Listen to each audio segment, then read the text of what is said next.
ahí y cuando pasen 30 minutos, ¡plof!, se baja y me caigo. Entonces, en fin, espero no pasarme.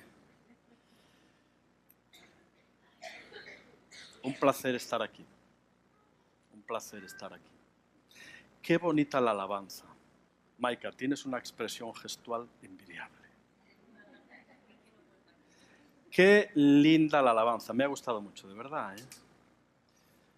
La pregunta es, ¿sigue la alabanza cuando llegamos a la realidad cotidiana de nuestras vidas, que es nuestro hogar? ¿Sigue la música cuando traspasamos las puertas del templo y llegamos al verdadero cristianismo que se vive dentro del hogar? ¿Sigue ahí la música? Espero que sí. Espero que sí. Vivimos tiempos complicados, hermanos, muy complicados, donde la autenticidad de nuestro cristianismo está siendo diluida en medio de una corriente maligna y perversa, que, como dice Filipenses 2:15, tú y yo tenemos que ser como luminares en medio de la oscuridad de este mundo. Un luminar es una estrella, y para que una estrella brille, recuerda que se necesita oscuridad. Vivimos tiempos oscuros y la Iglesia es como una estrella, como un luminar, que tiene que presentar a esta sociedad que no tiene esperanza, que vive el presente en clave hedonista, que vive el presente y su realidad inmediata porque no hay futuro previsible.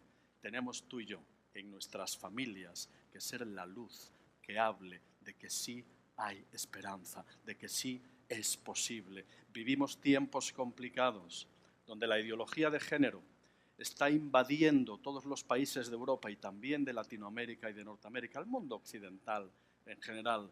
Tiempos donde nuestros hijos, a través del inquietante término de la colonización ideológica, están siendo instruidos en cosas que si hace 10 años nos las cuentan, no nos lo hubiéramos creído. Vivimos tiempos complicados. El Salmo 11 en su versículo 3 es muy profético para nuestros tiempos. Dice, si fueren destruidos los fundamentos, ¿qué ha de hacer el justo? Y como cualquier pregunta en la Biblia, siempre nos interpela y siempre tiene una respuesta positiva. Tú y yo, como los justos, tenemos mucho que hacer frente a una sociedad oscura, maligna y perversa. Dice la palabra también ahí en Pedro, pero tenemos la palabra profética más segura, a la cual hacemos bien en estar atentos como a una antorcha que alumbra en lugar oscuro, ¿verdad? Hasta que el día esclarezca y el lucero de la mañana salga en nuestros corazones. Vivimos tiempos complicados, donde se ha roto la baraja de una ética normativa, donde no hay anclas morales que nos aseguren un futuro ordenado y donde cada uno, como en la moderna época de los jueces, hace lo que bien le parece. Tiempos donde lo que hoy es deja de ser. Tiempos donde no hay nada que pueda tener carácter de eternidad o de permanente, porque todo se diluye, todo se difumina, todo se confunde. Y en medio de eso, hermanos, qué privilegio. En medio de eso tenemos la palabra. La palabra de Dios no es un libro antiguo, tampoco es un libro moderno. Simplemente es un libro eterno. Y las verdades aquí contenidas son normativas para toda edad, para todo tiempo, para toda historia, no pudiendo ser cambiadas ni tergiversadas a tenor de políticas de turno o filosofías huecas y vacías, porque la hierba se seca, la flor se cae, pero la palabra del Dios nuestro permanece para siempre. Esta es el ancla que nos asegura estabilidad en medio de las tormentas de la vida. Esta es el faro que nos alumbra en medio de la oscuridad y nos lleva al puerto seguro. Esto es el cayado que nos ayuda a caminar en medio de las piedras y dificultades del sendero. Este es el aceite que alienta y unge nuestras vidas en medio del dolor y en medio de la enfermedad. La palabra. La palabra. Y la palabra de Dios se escribe desde el Génesis hasta el Apocalipsis en clave familiar. En clave familiar. ¿Por qué? porque mira, la autenticidad de nuestro cristianismo no se mide aquí. Aquí más o menos todos venimos bien vestiditos, bien arregladitos, más o menos cantamos bien y toda la cosa. La autenticidad de nuestro cristianismo se mide de nuevo cuando traspasamos las puertas del templo y llegamos a la realidad cotidiana en nuestro primer entorno relacional, que es la familia. De hecho, la familia, amados, es el primer banco de pruebas de la autenticidad o no de nuestro cristianismo. Si el cristianismo no lo vivimos en casa, no lo exportemos a ningún lugar, porque las raíces de la fe no se adquieren en la iglesia. Las raíces de la fe se adquieren en el hogar. Por eso en la Biblia, desde el Génesis hasta el Apocalipsis, todo se interpreta en clave familiar. Si yo leo, amarás a Dios sobre todas las cosas y al prójimo como a ti mismo. Mi prójimo no es el que tengo al lado en la banca de la iglesia. A veces leemos la Biblia en clave eclesial. No, la Biblia hay que leerla en clave familiar, porque la primera aplicación de cualquier texto bíblico, lo que aquí se canta, lo que aquí se ora, lo que aquí se predica, lo que aquí se lee, hay que aplicarlo en clave familiar, siendo la familia el primer banco de pruebas. Ese amarás a Dios sobre todas las cosas y al prójimo como a ti mismo. Quiere decir que el prójimo es tu pareja, tu padre, tu madre, tu esposo, tu esposa, tu hijo, tu hija. Ese es tu primer prójimo. Por eso la Biblia hay que leerla siempre en clave familiar. Me encanta cómo comienza el Génesis. Tú y yo no venimos del mono. Sí, ya sé que a algunos lo parece, pero no venimos del mono, no venimos de un accidente cósmico que de pronto... No. La Biblia es tan clara y tan hermosa en el comienzo, en el principio. En el principio creó Dios los cielos y la tierra. Un diseño inteligente e intencional donde Dios ordena todo el caos inicial y pone en marcha este mundo. Qué bonito. Pero qué interesante que dice la palabra: en el principio la tierra estaba desordenada y vacía.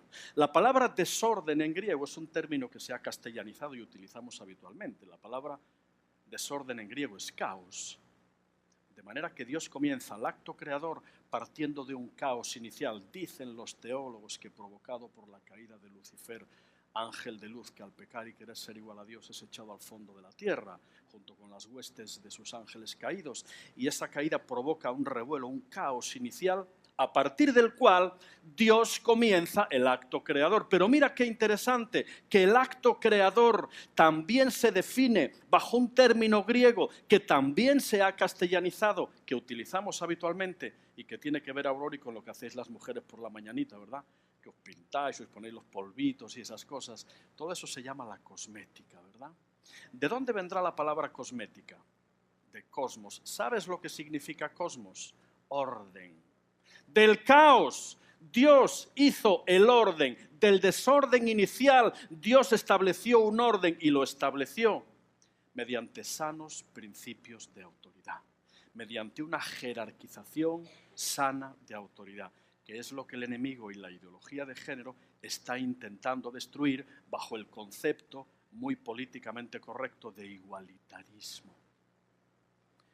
Somos iguales y todo el asunto, y no somos iguales, somos completamente diferentes. Y aparte de diferentes, tú y yo, para entrar en el orden de Dios, tenemos que entrar en unas sanas estructuras de autoridad. Cuando yo era jovencito en Asturias, había 3 estructuras de autoridad que nadie cuestionaba: la familia, la iglesia, en el 98% de los casos en aquel tiempo la católica, y la escuela. Lo que papá y mamá decían en casa no se cuestionaba, eran papá y mamá. Había un claro sentido de autoridad y sana jerarquización. Bueno, a veces había demasiada, a veces había autoritarismo y todo eso, pero por cargar tintas en lo positivo. Cuando yo iba a misa de 11, veo la serie de Cuéntame, me identifico tanto, mis pantalones cortitos, el pelo tipo casco, íbamos a misa de 11. A mí no me enseñaron cosas malas en la Iglesia Católica, ¿sabes? No, me enseñaron los valores del amor, del respeto y otros, ¿no? Yo a veces digo, ni ellos eran tan malos ni nosotros éramos tan buenos, ¿no? Entonces, lo que el cura decía, literalmente iba a misa. Claro. Y en el cole, el profe se llamaba don o doña lo que fuera. Dile tú a los chavales de hoy que le digan don o doña a los profes, que hasta les pegan, les pinchan las ruedas del coche. El colectivo de profesionales con mayor índice de depresión son los profesores, que no pueden lidiar con unos cafrecillos que, no habiendo recibido las claves de una sana jerarquización y de orden en el hogar, llegan a la escuela y no respetan a nadie. Porque hemos destruido lamentablemente las sanas estructuras de autoridad. Ayer hablábamos del juego del dominó. Bueno, de hecho yo dije que no iba a comentar nada de Dorcas de lo que hablamos, pero de hecho voy a resumir gran parte de lo que hablamos, omitiendo algunas cosas que son privativas de los varones, pero voy a resumir gran parte porque entiendo que todos, como familia que somos, sea que seas padre, madre, hijo, esposo, esposa, debemos de conocer, ¿no? Entonces, ¿dónde iba? Que se me escapó. Este es un recurso que yo utilizo para ver si estáis atentos. Claro, lo del dominó. Efectivamente, entonces el juego del dominó consiste en que tú pones 500 fichas de dominó, dando así vueltecitas, y tienes que darle bien a la primera, pero depende de la velocidad con que le des. Si le das muy fuerte, caen en forma desordenada y caen 10 o 12. Si le das muy despacito, caen 2 o 3. Hay que darle el toque preciso. Y si le das el toque preciso, las 499 restantes van cayendo en el orden adecuado. En el dominó divino, la primera ficha es el varón. Pero no por un principio de privilegio, no nos engañemos. Ser cabeza, ser varón no es ningún privilegio para el varón, es una alta responsabilidad que lamentablemente a muchos hombres les queda grande. Pero cuando la primera figura del dominó divino, y yo por eso le daba gracias a Dani ayer, porque las reuniones de varones no son importantes, son imprescindibles en la iglesia. Las mujeres, ustedes se reúnen, ustedes les nace el hablar, el compartir, el comentar y toda la cosa. Los varones no, somos medio llaneros solitarios, ¿no? Y necesitamos normalmente reuniones donde, privados de esa a veces fachada que todo hombre mantiene, podamos hablar a corazón abierto. Y ayer hablamos a corazón abierto. Entonces el hombre es primera figura en el dominó divino por un principio de altísima responsabilidad. Génesis 12, hablando de Abraham, establece lo que se llama el pacto abrahámico, y en Génesis 12, fíjate que Dios le dice a Abraham: en ti serán benditas todas las familias de la tierra. Desde el mismo momento en que Dios le dice a Abraham eso, Dios está estableciendo que la institución de la familia va a ser el vehículo que Él va a utilizar para bendecir a la humanidad. Pero desde ese mismo momento, Satanás, el enemigo de nuestras almas, sabe también que si quiere destruir la iglesia, va a tener que empezar por la familia, porque la iglesia es familia de familias. Pero si quiere destruir la familia, tiene que empezar por el matrimonio. Y si quiere destruir el matrimonio, ¿te imaginas por quién tiene que empezar? Por el cabeza. Y ya empezó hace rato, Ya empezó. Por eso la crisis de la masculinidad, la identidad del varón, está mucho más difusa y confundida que la identidad de la mujer. Hoy en día asistimos a un empoderamiento del feminismo radical y a un empobrecimiento de la figura del varón. Hombres indecisos, hombres pasivos, hombres que son tristes caricaturas de lo que Dios planeó para ellos, porque sabe bien el enemigo que destruyendo la primera ficha, destruye el orden adecuado, y donde no hay orden, hay caos. Qué tremendo. Todo en la Biblia se interpreta en clave familiar. Llega Génesis 2:18. No es bueno que el hombre esté solo. Ayer hablamos de la soledad del varón y de las implicaciones que tiene para todo hombre la soledad y la ociosidad. No es bueno que el hombre esté solo, le haré ayuda idónea. Sí, claro, porque alguien tendrá que lavar, fregar, planchar la ropa, ayuda idónea, ¿verdad? Algunos me miran, algunas. Bajo una lectura superficial, esa palabra ayuda idónea podría dar la falsa idea de que aquí el hombre es el rey del mambo y de pronto la señora, pues eso, una ayuda idónea. Pero bajo una explicación bíblica y exegética del término. Esa palabra ayuda idónea es casi el mismo término que se utiliza en el Evangelio de Juan, capítulo del 15 al 17, cuando Dios dice que Él se va, Jesús, pero que no se preocupen, que les va a dejar a la ayuda idónea, al Paracletos, al Consolador, al Espíritu Santo. De forma que si el Espíritu Santo es la ayuda idónea, el complemento ideal del creyente, la mujer comparte el mismo término real para ser el complemento ideal del varón. No había otro ser para completar el tú del varón que no fuera la mujer. Y en la mujer el varón se siente completado y en el varón la mujer se siente completada. Es un término de absoluta igualdad. De hecho, en latín, ayuda idónea es ad yugo, con el mismo yugo.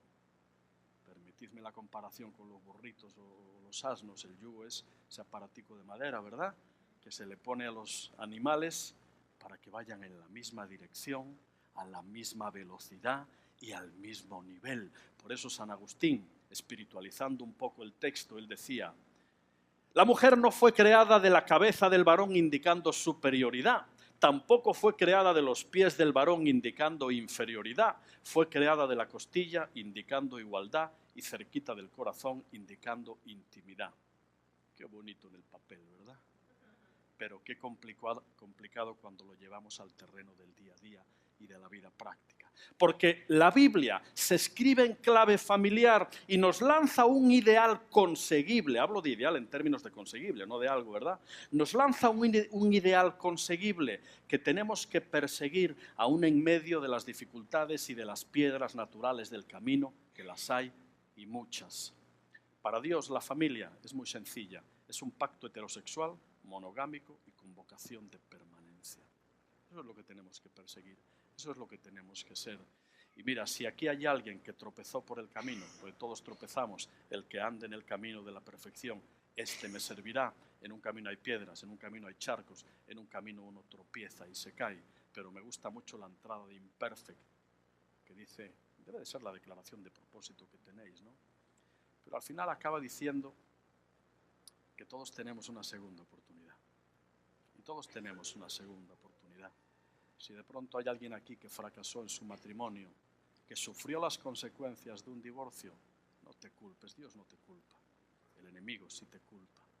Todos tropezamos, todos pasamos situaciones complicadas. Hay una segunda oportunidad. Adelante, el que ande en el camino de la perfección, este me servirá. Todo en la Biblia se interpreta en clave familiar. Ya desde el principio de la creación, Dios tiene un propósito que tiene que ver con la familia. Después de Génesis 2:18 viene otro versículo. ¿Tú sabes cuál es el versículo que más veces se repite en la Biblia? Esto no lo sabe ni Pedro, que tiene un doctorado honoris causa. Yo estuve 4 años en IPSTE. Pedro, ¿cuántos? 30, Pedro. 34. Pedro tiene un doctorado honoris causa ya. Esto ni Pedro lo sabe. Me acuerdo una vez que por la noche Pedro tenía tanta hambre que bajé a la cocina y robé un trozo de pizza. Y al día siguiente en capilla, Pedro, ¿quién ha robado un trozo de pizza? Y el sentimiento de culpa fue tan grande que tuve que confesar, fui yo. Y Pedro me dio un abrazo y me dijo, no lo hagas más.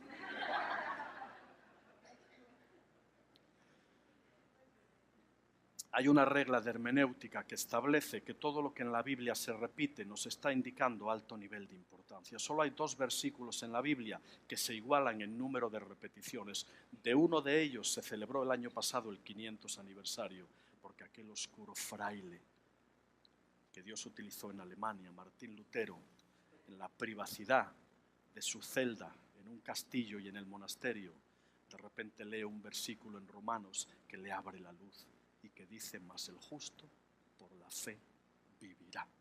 Ese versículo dio pie a la Reforma protestante. Solo se iguala en número de veces con el que yo tengo en mente y ahora os comparto, que son los 2 únicos versículos que más veces se repiten en la Biblia. Dani, tú lo sabes, ¿no? Venga, pastor, di, aventúrate. ¿Lo preguntas o lo afirmas? No, pues afírmalo, Dani, querido. Génesis 2:24 es el versículo que más veces se repite en la Biblia. Y de nuevo, todo lo que se repite en la Biblia nos está indicando alto nivel de importancia. Por tanto, dejará el hombre a su padre y a su madre, se unirá a su mujer y serán los dos una sola carne. Ese es el versículo que más veces se repite en la Biblia, junto con "mas el justo por la fe vivirá". Y Génesis 2:25 es el propósito de Dios para el matrimonio. Y estaban ambos desnudos, Adán y su mujer, y no se avergonzaban. El ideal de matrimonio se consigue cuando un hombre y una mujer, a través de luchas, de tensiones, de tormentas, de días de profundo sol, de días hermosos, pero de días también de muchas luchas, consiguen con los años el concepto de la intimidad. Llegar a estar frente al otro desnudo en todos los ámbitos de la vida y sentirte a gusto, sentirte contenido, sentirte querido, no sentirte juzgado. La intimidad es el fruto principal del amor conyugal y se consigue a base de toda una vida juntos y de muchas complicaciones. Las piedras naturales Dios las utiliza para ir puliendo nuestro carácter. Qué interesante que el nacimiento del sexo y del género, que es Génesis 2:18, no es bueno que el hombre esté solo, le haré ayuda idónea, ahí nace la sexualidad. El otro, el complementario, qué bueno que Génesis 2:24, la institución del matrimonio, y Génesis 2:25, el propósito de Dios para el matrimonio. Mira qué interesante, esos tres versículos se producen antes de Génesis 3, y en teología queda establecido que todo lo que sucede después de Génesis 3, hablamos de contexto cultural. Es a partir de Génesis 3, con la caída del pecado, donde los descendientes de Adán y Eva y después de Caín, cuyos descendientes fundan la primera ciudad, la primera civilización, a partir de Génesis 3 viene el desarrollo de la cultura. Mira, todo lo cultural es adaptativo. Todo lo cultural tiene que ir adaptándose a las normas, a las formas y a las costumbres de cada época. Pero todo lo que nace antes de Génesis 3 no es cultural, es creacional. Y todo lo creacional es fundacional. Lo creacional no es adaptativo, es normativo. Para toda edad, para todo tiempo, para toda historia, y las bases que se establecen en el contexto creacional y por tanto en el contexto fundacional no pueden ser alteradas, no pueden ser cambiadas como si se tratara de cuestiones culturales que hay que adaptar con los tiempos. No, esas verdades, como dijimos al principio, no son antiguas ni son modernas, son eternas. El ataque, amados, está directamente enfocado a destruir esto, las bases de nuestra fe, y no lo podemos permitir. Por eso la pregunta del Salmo 11, si fueren destruidos los fundamentos, que lo están siendo, ¿qué ha de hacer el justo? Tú y yo tenemos que movilizarnos, siendo la primera célula evangelística, nuestro hogar y nuestra familia. Son nuestros hijos y aquí hay muchos niños. Son ellos a los que no podemos permitir que les adoctrinen con filosofías huecas y perversas que van en contra de la palabra de Dios. Llega un momento en que los cristianos tenemos que aprender a sacar la espada y defender el futuro de nuestros hijos y demostrarle a esta sociedad oscura, maligna y perversa que no todo está perdido y que hay algo por lo que vivir, por lo que luchar y hasta por lo que morir, que es la palabra de Dios. Todo en la Biblia se interpreta en clave familiar. Luego llega Deuteronomio 6. Ese es un versículo fundamental. Tú te vas a Israel y ves a los judíos ultraortodoxos que van con su traje negro, su gorrito, sus trenzas, ¿verdad? Y Dani, ¿alguien puede darme un vasito de agua? Y entonces estos judíos ultraortodoxos, una botellita, en fin, de pronto tienen un saquito de cuero aquí y en el brazo. Eso se llama la filactelia. En ese saquito de cuero ellos tienen, tú sabes que solo creen en la Torá, en la ley, los 5 primeros libros, Pentateuco, y ahí tienen los judíos ultraortodoxos, cuando están orando frente al muro de las lamentaciones, determinados versículos que son troncales para su identidad y para su historia. Uno de esos versículos es Deuteronomio 6. Dios sabía que su pueblo iba a ser disperso por cualquier parte de la tierra. De hecho, aún hoy, Casi 6 millones de judíos todavía tienen que regresar a Israel. Y parte de la profecía que anuncia la inminente venida del Mesías en el libro de Daniel establece que cuando cese la dispersión del pueblo santo, todas estas cosas serán cumplidas. Otra profecía establece que en los últimos tiempos la maldad aumentará como en ninguna otra época de la historia. El tiempo está cerca, hermanos. ¿Cómo nos hallará la venida del Señor? Y entonces en ese versículo, sabiendo Dios que iban a ser dispersados por pueblos paganos, politeístas, que ofrecían sacrificios de niños, que tenían multiplicidad de dioses, Dios les lanza Deuteronomio 6, que dice, en primer lugar, oye Israel, Jehová nuestro Dios, Jehová uno es. Y estas palabras que yo te mando hoy, ¿sabes lo que hace a partir de ahí? Empieza a hablar de la familia, como el lugar garante de la identidad del pueblo. Y estas palabras que yo te mando hoy, las pondrás en los dinteles de tus puertas, las hablarás al acostarte, al levantarte, las repetirás a tus hijos. Dios establece a partir de Deuteronomio 6 que el lugar, el reducto para mantener la identidad del pueblo elegido era la familia, era el hogar.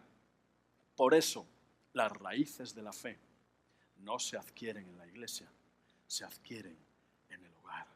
Por eso ayer con los varones hablábamos de la importancia de que el padre sepa ser sacerdote del hogar. También la madre, el sacerdocio es universal, pero el papi principalmente. Porque para que un niño o una niña llegue a tener una correcta idea de quién es Dios, el Padre de los cielos, tiene que haber tenido un escalón natural llamado papá, que le modele la idea de un Padre celestial. El hombre tiene la altísima responsabilidad de modelar en sus hijos la imagen del Padre celestial. De manera que Palau en África predicaba y hablando de Dios como Padre, y de pronto un muchachito al acabar la prédica llega y le dice, pues mire, si Dios es como un padre, yo no lo quiero. Gracias. Yo no lo quiero porque necesitamos en la iglesia el ministerio del que abre las botellas de agua. Bueno, ahora no es tan complicado porque tengo este micrófono, pero cuando tienes el de mano es complicado, ¿verdad? Entonces,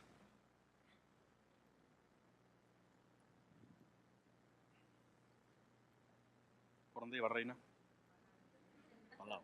No, ahora sí que es verdad. Antes también. Yo no quiero un padre, si Dios es el padre, no lo quiero porque mi padre es un borracho, porque mi padre le pega a mi madre. Es decir, el hombre tiene la altísima responsabilidad de modelar la imagen de Dios en sus hijos. Yo soy un convencido con María del Mar de que en la familia hay que recuperar el altar familiar. Si tú vienes a la iglesia y quieres ser consecuente con el cristianismo que aquí se predica, en tu hogar hay que tener tiempos devocionales como familia. Esto no es un consejo, esto es una obligación si queremos mantener una vida cristiana consecuente. La palabra compañerismo significa comer pan con. Mira qué interesante. Comer pan con. Y las más grandes enseñanzas de Jesús, ¿sabes en torno a qué se daban?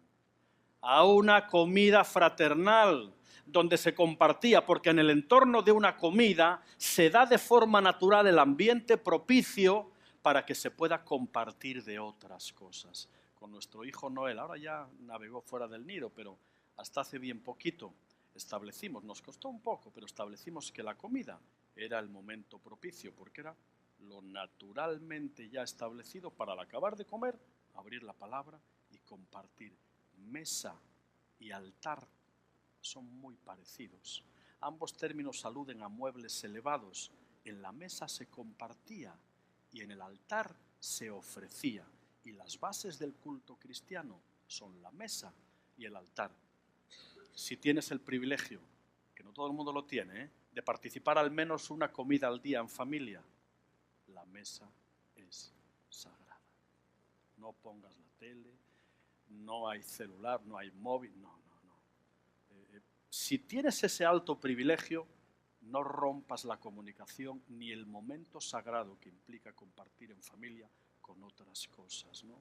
De hecho, las primeras iglesias no eran sino celebraciones y cenas en los hogares.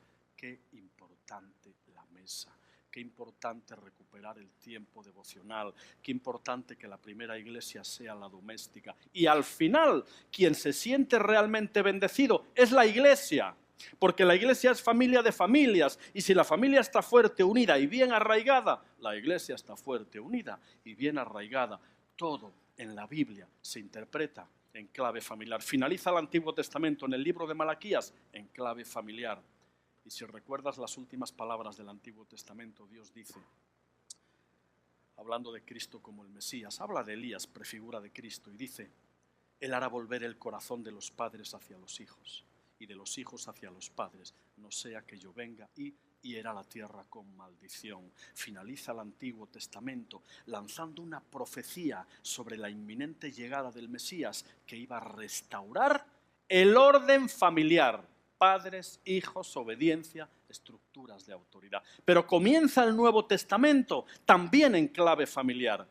Mira, para un ministerio público de 3 años, Dios bien pudo haber enviado a su hijo ya con la edad de 30 y que completara la obra para la que fue llamado, pero quiso Dios que su hijo naciera en el contexto de una familia, perteneciera a un linaje generacional. Por eso comienza Mateo con la genealogía de Jesús, entroncando al mismo Hijo de Dios en una rama, en una dinastía, en un linaje familiar. Hoy en día las familias no tienen sentido de dinastía familiar.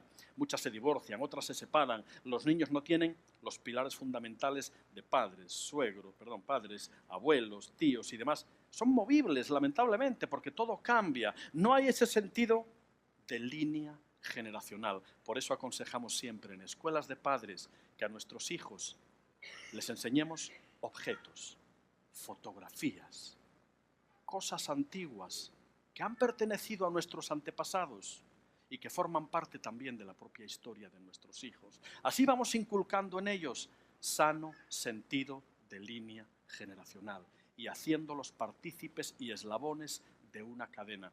Yo recuerdo a mi bisabuela, yo nací en una familia con muchas mujeres, ¿no? Abuela, bisabuela, tía bisabuela, mi mamá, mis 2 hermanas. Y tengo recuerdos imborrables de mi bisabuela.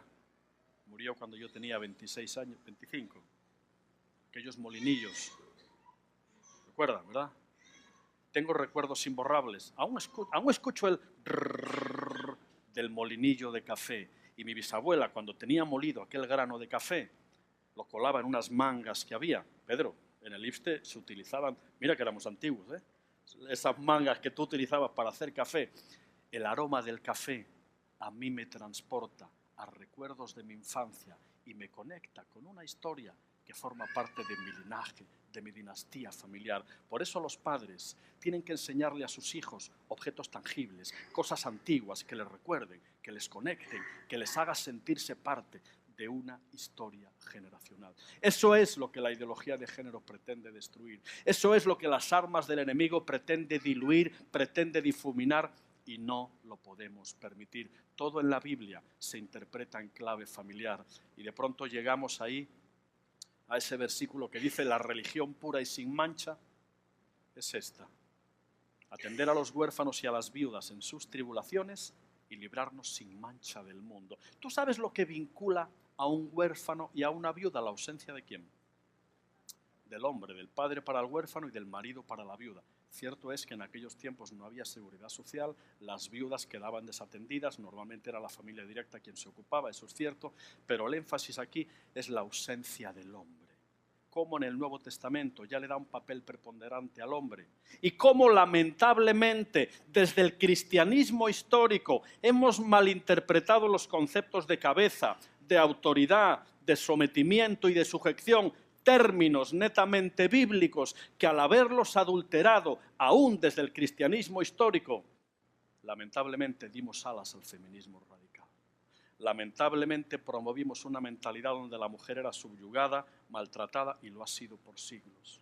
Subyugada, maltratada, oprimida por siglos, por muchos siglos. Y hemos dado pie, aire, a ese feminismo radical que ya no pretende equipararse al hombre, pretende superarlo, lamentablemente. Cuando enfocamos en su correcta interpretación los términos de autoridad, de cabeza y de sometimiento, entendemos las cosas. Y hay que hacerlo. hay que hacerlo, porque los mencionamos con cierto grado de sospecha. La palabra autoridad viene de autor. Un autor no impone, un autor expone. Un autor convence por exposición, nunca por imposición. La palabra autoridad proviene del latín augere, que es un término absolutamente positivo que quiere decir ayudar a crecer a la otra persona. Lamentablemente en la Iglesia hemos entendido autoridad por autoritarismo, siguiendo los postulados de la sociedad. Y cuando el hombre ha querido ser autoritario, lo ha hecho conforme al modelo social y no conforme al modelo bíblico. Y en nuestro cristianismo histórico hay hombres que han malinterpretado la autoridad y la han entendido como puñetazo en la mesa, ordeno y mando, haciendo un flaco favor al texto bíblico y dando alas al feminismo radical por la opresión de la mujer. Cristo es cabeza de la Iglesia. Y él demostró que era cabeza de la Iglesia lavándoles los pies a sus discípulos en un contexto de servicio. La verdadera autoridad a la que todo hombre es llamado como primera figura en el dominio divino debe ejercerse en un contexto de servicio, de ayuda, de proteger, de bendecir, de cuidar. Mira, cuando una mujer tiene a su lado un hombre como Dios manda, que la protege, que la cuida, que la ama, que es un padre presente, que modela sana masculinidad en sus hijos y sana feminidad en sus hijas, porque el hombre modela la identidad sexual tanto de uno como de otro. Cuando un hombre se coloca en la identidad que Dios le da, la identidad genera autoridad por sí sola, pero de la buena. Cuando una mujer ve a un hombre así, esa mujer se somete a ese hombre a donde haga falta. Porque la palabra sometimiento no implica sumisión, donde de pronto la mujer no puede decir ni pío y el varón aquí es el que manda. No, no, para nada. La palabra sumisión se asemeja a sometimiento. Y Efesios dice, someteos los unos a los otros. Habrá momentos donde va a ser el varón quien tenga que someterse a la mujer. Y habrá momentos donde va a ser la mujer, quien tenga que someterse al varón. Bien es cierto que hay un principio de autoridad como responsabilidad en la cabeza de todo varón para ser autoridad. Pero ¿sabes lo que es el sometimiento a fin de cuentas? Es el derecho que la pareja se otorga para rendirse cuentas mutuamente. Así se crece. Cuando yo tengo a alguien que tiene la libertad de decirme lo que no estoy haciendo bien, que tiene la libertad y el derecho de tirarme de la oreja, que tiene la libertad y el derecho de alabarme también cuando lo estoy haciendo bien. Cuando la pareja entiende el concepto de sometimiento, el derecho mutuo que nos otorgamos para rendirnos cuentas mutuamente, la pareja crece. Crecen los hijos. Se modela sana masculinidad, feminidad y sanos modelos de lo que ellos van a reproducir en sus futuros hogares. Crece la Iglesia, crece la sociedad, porque estamos en el orden de Dios. Sometimiento, autoridad, cabeza. Dice la palabra ahí, maridos, amad, Colosenses, amad a vuestras mujeres y no seáis ásperos con ellas. ¿Por qué dirá la palabra que no seamos ásperos con nuestras mujeres? ¿Sabes por qué, Amparo? Porque lo somos. Porque todo hombre tiene una tendencia natural a tratar con la lija del 9 a su esposa. O casi todo hombre. Sí, porque nos nace, somos muy brutotes, normalmente. Todo hombre tiene que aprender que lo contrario de la aspereza, y la palabra lo dice, no seáis ásperos, lo contrario de la aspereza es la ternura. Esa es una palabra que todo hombre tiene que internalizar. Todo hombre tiene que aprender a ser tierno, amable, considerado. Toda mujer, sin excepción, necesita un hombre fuerte a su lado. Necesita el abrazo de un varón, de un hombre, con los pantalones bien puestos en el buen sentido del término. Toda mujer necesita un hombre que la cuide y que la proteja. Por eso el feminismo radical, que echa tinta siempre sobre la autonomía, sobre que no se necesita al hombre y todo el asunto. Por eso la mujer quiere llegar, en el feminismo radical, a una situación donde de alguna forma el varón sea erradicado y ya no haya más machismo, no haya más opresión, no haya más violencia, porque las reivindicaciones de base del feminismo eran legítimas. En principio pretendía reubicar el papel de la mujer y dignificarla frente al machismo impuesto e histórico. pero lamentablemente eso derivó en ese feminismo radical que intenta superar al hombre y prescindir de él en todos los sentidos. Primera figura en el dominó divino. Cuando entendemos las cosas en el orden que Dios establece y la familia es el primer lugar, las cosas funcionan.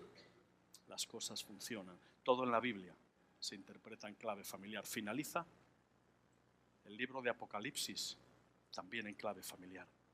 ¿Sabes cuál es el final de nuestra historia? Está escrito con letras gloriosas. Un día, más tarde o más temprano, Maranata, el Señor va a venir. Engalanado y vestido como el novio para buscarnos a ti y a mí, su iglesia, y participar eternamente de las bodas del Cordero. Además habrá vino, porque dice el Señor que no beberá más esta copa hasta que llegue en el reino de los cielos. Encima con vino, Dani, mira qué bien. El final de nuestra historia está escrito también en clave familiar, hermanos. Qué importante la familia. Por eso, ya termino, en tu papel de padre, de madre, de esposo y de esposa, esa es nuestra primera responsabilidad. Génesis 1 se lanza también lo que llamamos el mandato cultural, donde Dios establece lo que es el ministerio de todo hombre y de toda mujer cuando dice: fructificad, multiplicaos, llenad la tierra y administradla. Ese es el primer mandato, el primer encargo divino a la familia, al matrimonio. Sigue escribiendo tu propia historia. A pesar de problemas, a pesar de luchas, la palabra divorcio no existe, aunque se dé y tengamos que legislarla también y tengamos que apoyar a aquellos que sufren toda esa situación, pero la palabra divorcio no la queremos, no nos interesa. Creemos que el matrimonio es hasta el final, hasta que la muerte nos separe. Sigue escribiendo tu propia historia. ¿Hay problemas que arreglar en tu familia? Seguro, todos tenemos problemas, pero nunca permitas que una situación no arreglada, que una raíz de amargura no resuelta, que una situación sea en pareja, sea en hijos, sea en familia extendida, vaya rompiendo y vaya minando la unidad de tu familia. Fernando Parrado, tú recuerdas la tragedia de los Andes. En los años 70 y pico un avión se cayó en los Andes con un equipo de rugby de Paraguay. Tuvieron que sobrevivir comiendo carne humana. En esa experiencia terrible donde estuvieron al borde de la muerte, uno de los supervivientes, Fernando Parrado, se convirtió en un orador internacional que hacía un énfasis particular en la familia. Y él decía: lo más importante de esta vida está cuando abrimos la puerta de nuestro hogar. Ahí está lo que realmente importa. Y él dice: ningún éxito en lo laboral o ministerial justifica el fracaso en lo familiar, porque la familia es lo más importante. Un día te jubilarás, aún del ministerio, un día dejarás tus responsabilidades, tu profesión, y lo que tiene que quedar para siempre es tu esposa, tu esposo, tus hijos, porque ¿sabes algo? Nuestros hijos son mensajeros que enviamos a un tiempo en el cual nosotros no estaremos. ¿Qué mensaje les vamos a dar? ¿Qué legado les vamos a transmitir? Salmo 100, creo que es 22, 12. Si tus hijos guardaren mi pacto y mis testimonios que yo les enseño hoy, sus hijos también se sentarán en mi trono. Ahí nos está hablando de línea generacional de bendición, porque lo que se establece y se reafirma en la familia no continúa en nuestros hijos, continúa por generaciones. Y cuando tú y yo ya no estemos aquí, parte de lo que somos, parte de lo que hemos legado, parte de lo que hemos modelado, va a permanecer en nuestros hijos y aún en los hijos de nuestros hijos. Todo se interpreta en clave familiar. ¿Por qué no cierras tus ojos ahí donde estás? Vamos a orar.